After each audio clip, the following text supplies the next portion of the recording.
साबिक चीफ जज गिलगित बल्तिस्तान राना शमीम के बयान हल्फी पर तौहीन अदालत नोटिस। इस्लामाबाद हाई कोर्ट के चीफ जस्टिस अतर मिनुल्लाह थोड़ी देर में समाअत करेंगे। अदालत ने साबिक जज राना शमीम, अखबार के मालिक सहाफ़ी को भी तलब कर रखा है। अटॉर्नी जनरल को भी अदालती मुआवनत के लिए तलब किया गया है।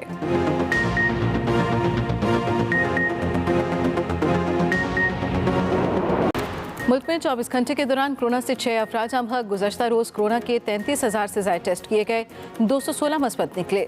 मस्बत केसेस की शरह 0.64% रही।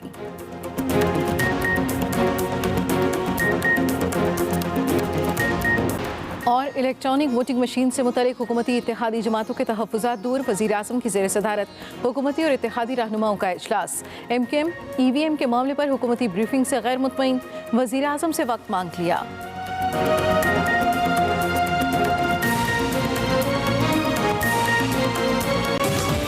Welcome back to Expresso. Show के दूसरे हिस्से में आ चुके हैं और आज जो बात की जाए, बर्दाश्त और रवादारी का आलमी दिन मनाया जा रहा है। ये बेसिकली अक़वाम मुत्तहिदा के ज़ेर एहतमाम दुनिया भर में मनाया जाता है। ये दिन जिसकी मंजूरी 16 नवंबर 1996 को जनरल असम्बली ने दी और जिस दिन पहली मरतबा 2005 में मनाया गया। बर्दाश्त और रवादारी के हवाले से बताएं तो ये ऐसी सिफ़ात हैं जिनसे इंसान नुमाया और आला शख्सियत का तासुर लेकर सामने आता है और इन्हीं सिफ़ात की मौजूदगी मजबूत अक़वाम की तश्कील में बुनियादी किरदार भी अदा करती हैं। और हम सब की जिम्मेदारी भी एज अ इंडिविजुअल और सिटीज़न और नेशनल की ज़िंदगी में अपनी तब्दीली लाएँ। अगर किसी से कोई गलती हो जाए तो वो खुले दिल से इसको तस्लीम करे और माफ़ी मांग ले। वैसे हम नॉर्मली हमारे इर्द गिर्द ये प्रैक्टिस नहीं है। हम लोग अगर गलती करते भी हैं तो हमें इतने वो कह लें जो नहीं होता कि हम इन लोगों के सामने इस चीज़ को एडमिट करें या सॉरी करें या माफ़ी करें। इनफैक्ट अगर हमसे कोई माफ़ी मांग भी रहा हो तो हम उसको खुले दिल से एक्सेप्ट नहीं करते हैं। बिल्कुल। और मुझे लगता है कि बर्दाश्त की जितनी हमारे माशरे को ज़रूरत है इस वक्त, इससे पहले कभी न थी। हम हर आए दिन अपनी खबरों के अंदर सुनते हैं कि फ़लाँ ने छोटे से मामले पे फ़लाँ को कत्ल कर दिया, फ़लाँ को मार दिया, लड़ाई हो गई वालिदैन के दरमियान, इवन औलाद और वालिदैन के दरमियान। तो सबसे ज़्यादा बर्दाश्त की ज़रूरत हमारे माशरे को है। और जब कुरान करीम में अल्लाह पाक ने कहा है कि अल्लाह मस्साबिरीन, तो हम कभी कभी सोचते थे कि इतनी भी बड़ी क्या चीज़ है सब्र कि अल्लाह ने कहा है कि मैं उसके साथ हूँ जो सब्र करता है, और साबिर का इतना बड़ा दर्जा है। तो फिर हमें मालूम हुआ कि सब्र करना ही दरअसल सबसे मुश्किल बात है और दरगुजर करना ही सबसे मुश्किल बात है। और एक बात यहाँ पे मैं हमेशा कहता हूँ कि जो है ही अच्छा उसको तो सभी दरगुजर करते हैं। कहते हैं ना जी कि उसने मेरे साथ बुरा किया तो मैं उसके साथ अच्छा क्यों करूँ। आपने अच्छा करना ही उसके साथ है जिसने आपके साथ बुरा किया है। यहीं से तो आपका इम्तहान और आपकी आला ज़रफ़ी शुरू होती है। सो बर्दाश्त कीजिए। मैं भी कर रहा हूँ, मैं भी कर रही हूँ, हम सब एक दूसरे को कर रहे हैं। और वैसे तो हमने पूरा दिन किया, पूरा दिन किया मैंने। अच्छा चलिए आगे बढ़ते हैं और हमारा सेगमेंट है जी मेरा पाकिस्तान। जी बिल्कुल, मेरा पाकिस्तान है। और उसमें आज नवाब अली मर्दान खान साहब के मकबरे पे हिना न्याजी गई हैं और आपको इस मकबरे की सूरत हाल भी दिखाते हैं और कुछ इसकी हिस्ट्री भी बताते हैं। सो देखते हैं आज का मेरा पाकिस्तान।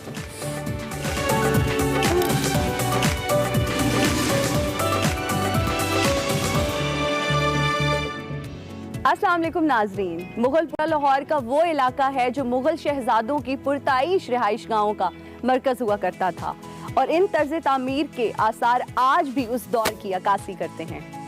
आज सेगमेंट मेरा पाकिस्तान में मैं आपको शाहजहां के तामीराती इंजीनियर अली मर्दान खान के मकबरे के बारे में बताऊंगी। तो आइए चल के करते हैं इस मकबरे की सैर और इस मकबरे के बारे में जानते हैं।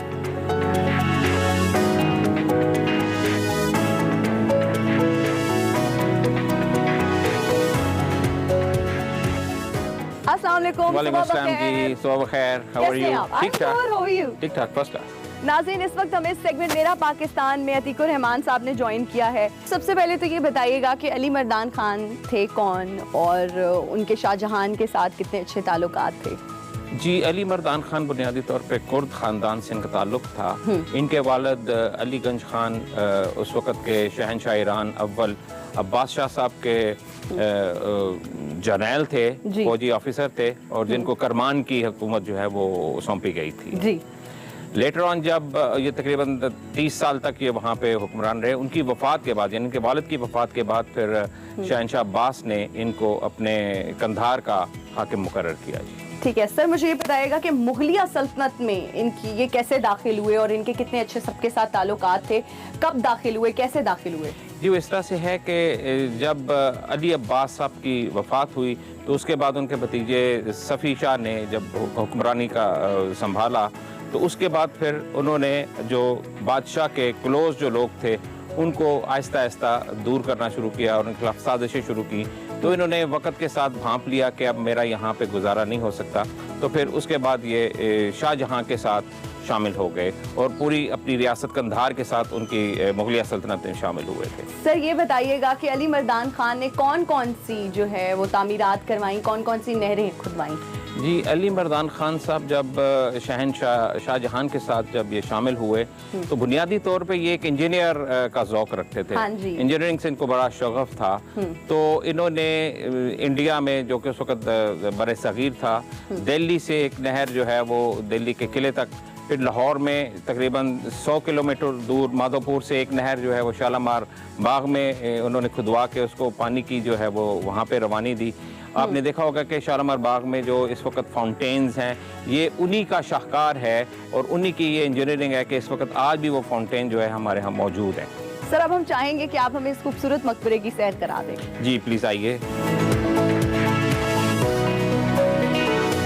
जी मैं बताता चलूं कि इस मकबरे में दाखिल होने के लिए एक तरफ एक मेहराब बनाई गई है, एक दाखिली रास्ता बनाया गया है जिसको खूबसूरत नक्काशी उसकी काशीकारी से जिसको जो मुज़य्यन किया गया है। ये खूबसूरत इमारत और इसके साथ सामने मकबरा हमें नज़र आता है। हाँ जी। ये वक़्त की के साथ साथ ये खंडरात में तब्दील हो गई है, लेकिन अभी भी इसमें खूबसूरत काम जो है वो आपको नज़र आ रहा है। जी। तो सर ये बाहर जो है ये कुछ हौज भी बनाए गए हैं, इनके बारे में भी बताइएगा कि क्या पर्पस था, इनको क्यों यहाँ पे बनाया गया है? जी ये हौज इस मकबरे के इर्द गिर्द 4 पहलुओं पे बनाए गए हैं। बुनियादी तौर पर ये मकबरा 8 पहलू है, जिसमें 8 मेहराबें बनाई गई हैं और इनमें से 7 मेहराबें किसी वक्त में इनको बंद कर दिया गया है। सिर्फ एक ही मेहराब है जो कि दाखिली रास्ते के तौर पर इस्तेमाल होती है।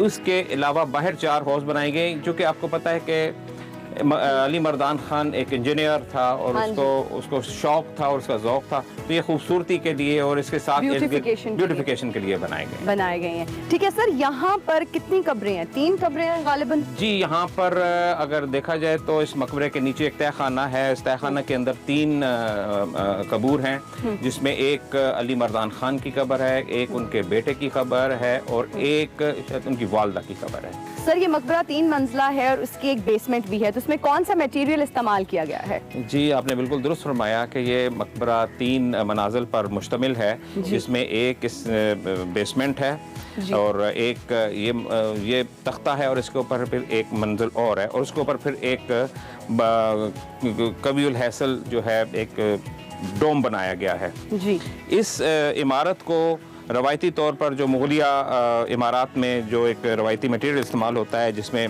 चूना है, पक्की ईंटें हैं, पुख्ता ईंटें हैं, उनका इस्तेमाल किया गया है और डेकोरेशन के लिए इसकी सरफेस के ऊपर पक्का कली और चूने का इस्तेमाल करते हुए फिर इसके अंदर नक्शो निगार बनाया गया है, जिसको हम फ्रेस्को वर्क कहते हैं। जैसा कि आप ये देख रही हैं बलाई मंजिल के ऊपर, ये इस मेहराब के सामने आपको ये कुछ इसमें मनाजर नजर आ रहे हैं। हाँ जिसमें खूबसूरत फूल और उसके साथ गुलदस्ते जो हैं उससे इसकी खूबसूरती के लिए इसको मुज़य्यन किया गया है।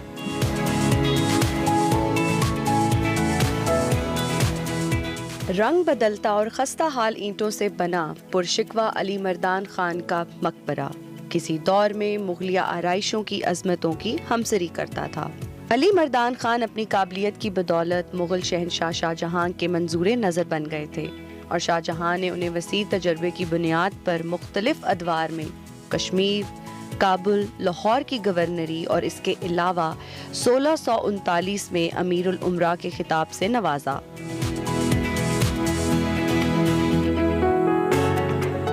अली मर्दान तामीरात में कोई सानी नहीं रखते थे। उन्होंने नौलखा बाग, दिल्ली की नहर, दरियाए रावी से नहर हंसली, माधपुर और इसके अलावा कश्मीर, लाहौर, पेशावर और काबुल में बहुत सी इमारतें और बागात तामीर करवाए।